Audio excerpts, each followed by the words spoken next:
عليكم ومرحبا بكم معايا في قناه يلا نطيبوا مع بشرى. اليوم ان شاء الله بغيت نصايب سباكيتي بالفروي د مير اللي كتجي صوص ديالها غوز، كتجي خطيره وزوينه بزاف بزاف وما كتعذبناش دغيا كتوجد. غنحتاجو ان شاء الله لهاد الوصفه. انا خديت تقريبا هنا 250 غرام ديال سباكيتي. غنحتاج 2 حبات ديال الثومه، معلقه ديال الطوماط كونسونطري. بالنسبه للحوت كل واحد يدير الاختيار اللي بغا. انا عندي هنا تقريبا واحد 100 غرام ديال الكروفيت منقيه، يعني تقريبا غتكون شي 250 غرام بلا قشور. وعندي هنا شويه ديال الصول فيلي، يعني محيد له الشوك وكل شيء. غنحتاج الزيت، البزار، الملحه، لا كريم فريش صغيره ديال 200 ملل. وغادي نحتاج صوص طوماط غير ليكيد كونسونطري معلقه، وهذا صوص طوماط العاديه. اول حاجه غادي نديروها، الماء خصو يكون عندنا غليان من قبل. غادي نمشيو دابا باش نسلقوا لي بات ديالنا. الماء غليان من قبل. سباكيتي كنقسموها على جوج. هذه ما كتاخذش بزاف ديال الوقت حيتاش سباكيتي اللي رقيقه بزاف، يعني 8 دقائق كافيه. غادي نحتاج معها شويه ديال الملحه وشويه ديال البزار، شويه ديال الملحه وشويه ديال الزيت، هما المكونات الاساسيين بالنسبه للسليق. غنخليها 8 ديال الدقائق، ولكن ما نغفلش عليها، ضروري ما نحركها باش يدخل الماء بيناتهم. دابا نخليها 8 ديال الدقائق ونرجعوا. في المقله اللي سخناها من قبل كنديروا فيها شويه ديال الزيت، وكنحط هذوك 2 حبات ديال الثومه يتشحروا لينا. كيف كنعرفوا لي بات كيبغيو الثومه.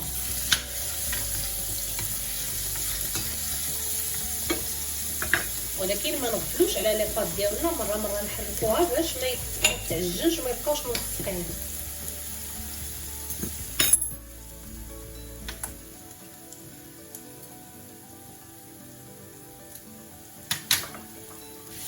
الثومه صافي هي تحمرات. غادي نزيد صوص طوماط.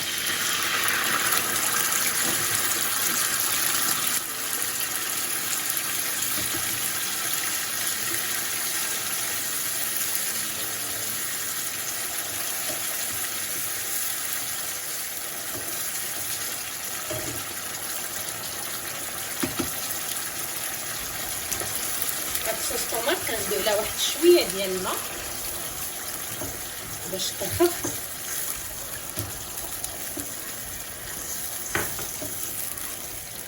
وغادي نزيد عليها معلقه ديال الطوماط كونسونطري. هاد الصوص ماشي بالضروره نديروها غير مع السباكيتي، يمكن نديروها مع الطاغلياتيل، نديروها مع لي بات العاديين، مع لي بيري، على حسب شنو اللي عندنا حنايا في الدار.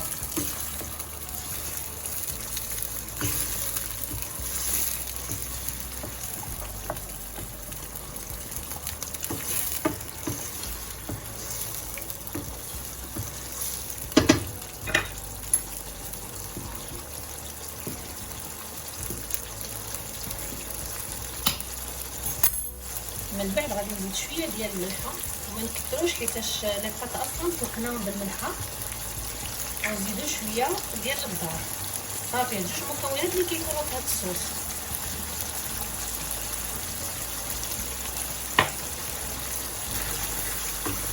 دابا غنزيد الكروفيت.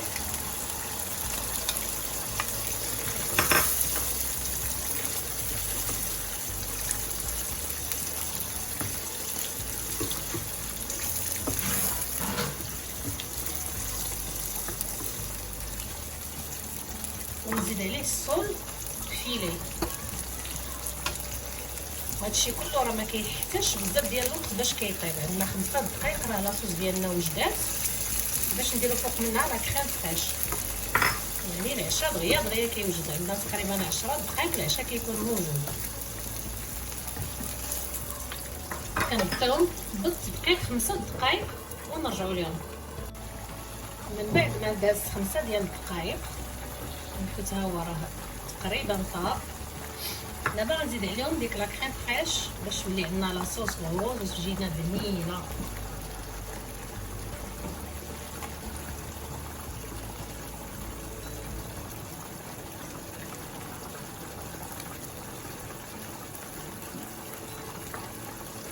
الفولين ديالها دابا كيفاش غادي يولي.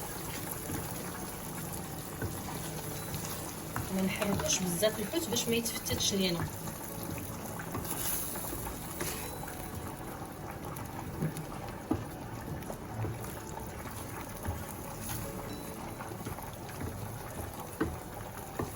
دابا نخليوها غير واحد 2 دقائق على ما بين تغلي لنا لا كريم فريش، ونحطو فيها لي باط اللي صافي حتى هي طابت.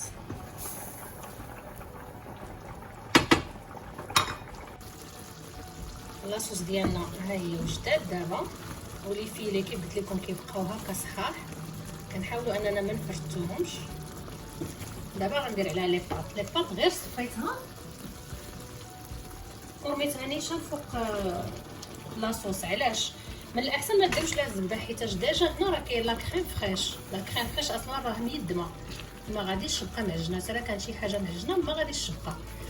دابا غنخليها تشرب هاد الصوص روز على خاطرها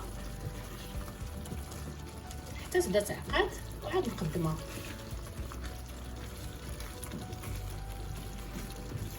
الوقت ديالها تقريبا 10 دقائق، حيتاش ما كنحتاجو فيها حتى شي مكونات. دابا غنزيد عليها غير واحد المعلقه ديال القزبر معدنوس ونخليها تغلي شي شويه على ما بين تعقد. ها هي سباكيتي شربت ديك الصوص كامله، ما بقاتش حيتاش طلقات النشا ديالها وما كتخليش ديك المرق نهائيا. دابا يبقى لنا غير التقديم.